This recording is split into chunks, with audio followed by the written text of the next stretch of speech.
নমস্কাৰ দৰ্শকসকল, মই নবীন বৰগোহাঁই আপোনালোকক আমাৰ চেনেললৈ স্বাগতম জনাইছোঁ। মই আজি উপস্থিত আছোঁ শিৱসাগৰ জিলাৰ জাগনিকটীয়া অঞ্চলত আৰু মই এতিয়া যাম কথাশিল্পী ইমৰান ছাৰৰ ঘৰলৈ। আপোনালোকে এয়া দেখিবলৈ পাইছে, এইটো ইমৰান ছাৰৰ ঘৰ।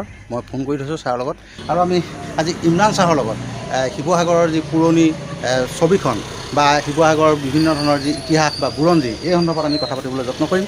আৰু আহক আমি ভিডিঅ'টোৰ পৰৱৰ্তী অংশটোলৈ আগবাঢ়ি যাম।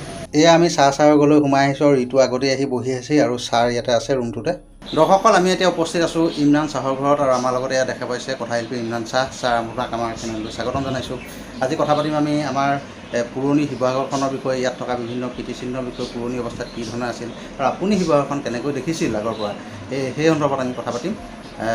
পোনপ্ৰথমে আমি আপোনাৰ পৰা জানিব খুজিছোঁ, আপোনালোকৰ ইয়াত যি আমাৰ এটা পকা ঘাট আছে, ঘাইআলিটো গৈ দিশত যদি লগ হৈছে, সেই পকা ঘাটটো বৰ্তমান পকা ঘাটটো দেখা পোৱা নাযায়, কিন্তু আপুনি দেখা পাইছিলেনে বা এই সন্দৰ্ভত আপুনি কি জানে? আমি দেখিছিলোঁ সৰুতে বুলি নহয়, বহুত আমি ডেকা হোৱা অৱস্থালৈকে এইটো আছিলে। পিছত নৈ সেইটো উটুৱাই লৈ গ'ল। হয়, প্ৰায় 80 ফুটমান দীঘল আৰু পানীৰ তলত কিমান আছিলে আমি ক'ব নোৱাৰিম, কিন্তু বহুত তললৈকে আমি যেতিয়া সাঁতুৰি ফুৰোঁ, তলত আমি ডুব মাৰি চালে বহুত বৰ তললৈকে দেখিছিলোঁ। চেপেটা এটা চিৰি প্ৰায় 8 ফুটমানকৈ হ'ব, ইমান ডাঙৰ ডাঙৰ চিৰি আছিল। সেইটো আহোম ৰজা দিনৰ। মানে ঘাইআলিটো গৈ তাত নামি সেই এটাদি পাৰ হৈ ঢাইগৰাকী জয়সাগৰলৈ গৈছিলে। মানে ঘাইআলিয়েদি যিগৰাকী ঢাই আহিছিল, জয়সাগৰলৈ মানে ৰংপুৰ কাৰেঙলৈ গৈছিলে। কাৰেঙলৈ গৈ তেওঁ ৰজাক কিবা দিছিলে, গাখীৰ বুলি কয়, গাখীৰ দিছিলে বুলি কয়। এটা কথা আৰু জানিবলৈ পোৱা যায় যে ইয়াত মণিৰাম দেৱানৰ টোল বুলি কয়, মণিৰাম দেৱানৰ টোল আছিল বুলি কয়। অঁ, আৰু যিকেইখন মণিৰাম দেৱানৰ যিখন মানে কি কৈছিলে জানো, কিবা এখন মেলা এখন বহিছিল, সেই মেলাখনো ইয়াতে বহিছিল বুলি কয়। ইয়াতে বহিছিলে। দৰ্শকসকল, এইখিনিতে আমাৰ ভিডিঅ' অডিঅ' একোৱেই ৰেকৰ্ডিং নহ'ল। আচলতে তেখেতক আমি সুধিছিলোঁ যে তেখেতৰ ঘৰৰ পৰা পিছৰ ফালে এখন ফিল্ড আছে, নামটো দৰবাৰ ফিল্ড। এই দৰবাৰ ফিল্ডখন কি হ'ল, এইখনৰ ইতিহাস কি আছে, এই সন্দৰ্ভত আমি জানিব বিচাৰোঁ। তেওঁ কৈছিল যে দৰবাৰ বহিছিল বুলি কয়। দৰবাৰ মানে কি, সেই ৰজাই যেতিয়া 25 বছৰ বা 50 বছৰ কিবা এটা পুৰা হৈছিল আৰু হয়, সেইটো কাৰণে গোটেই ভাৰতবৰ্ষতে তেওঁ দৰবাৰ বহাইছিল। দৰবাৰ মানে এক মিটিং। মহাৰাণী ভিক্টৰিয়া হ'ব নেকি? নহয় নহয়, পিছত কোনোবা জৰ্জ।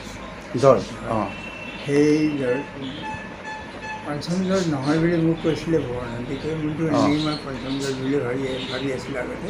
হয়, কিন্তু সেই তেওঁৰে ইয়াত দৰবাৰ বহাইছিল। দৰবাৰ মানে বিশেষ ধৰণে এখন মিটিং আৰু এটা কিবা এটা বাৰ্ষিকী পালন কৰা। এতিয়া এটা কথা, আৰু এটা কথা, এই শিৱসাগৰ বৰপুখুৰীপাৰত আমি যিটো গীৰ্জাঘৰ দেখা পাইছোঁ, এই গীৰ্জাঘৰটো আগতে সেই স্থানত নাছিল বুলি কোৱা হয়।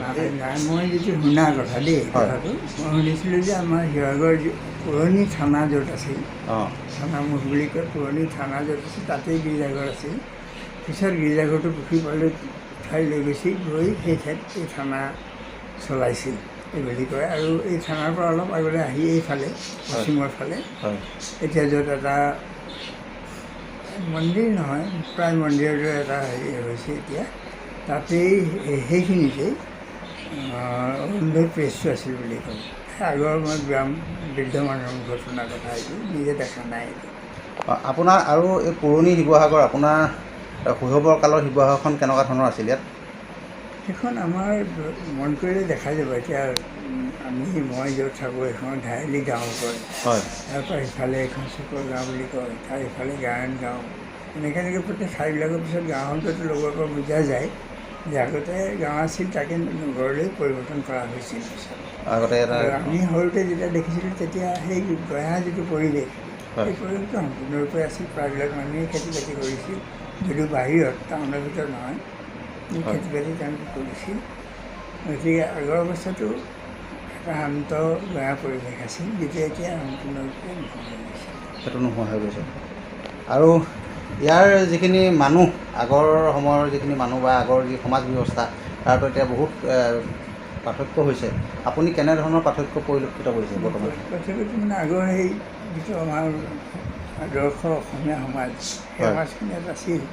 ইয়াৰ ভাষাও তেনেকুৱা আছিল, শিৱসাগৰৰ ভাষা এটা আদৰ্শ ভাষা আছিল। মানুহবিলাকৰ চাল চলন আচাৰ ব্যৱহাৰো তেনেকুৱা আছিল। কিন্তু পিছৰ ফালে সম্ভৱ 1950 চনৰ আশে পাশে উদ্যোগীকৰণ আৰম্ভ হ'ল শিৱসাগৰত, NGC আহি গ'ল। আৰু NGC অহাৰ লগে লগেই দ্ৰুত পৰিৱৰ্তন হৈ গ'ল আৰু এতিয়া সম্পূৰ্ণৰূপে আমি আগৰ পৰিৱেশটো হেৰি হৈ গ'ল। এতিয়া গাঁৱৰ পৰিৱেশ নাই, তাৰ ঠাইত এটা উদ্যোগমুখী সমাজ এখনে আমি পাওঁ। ছাৰ, আমি আৰু এটা কথা শেষ কৰিম।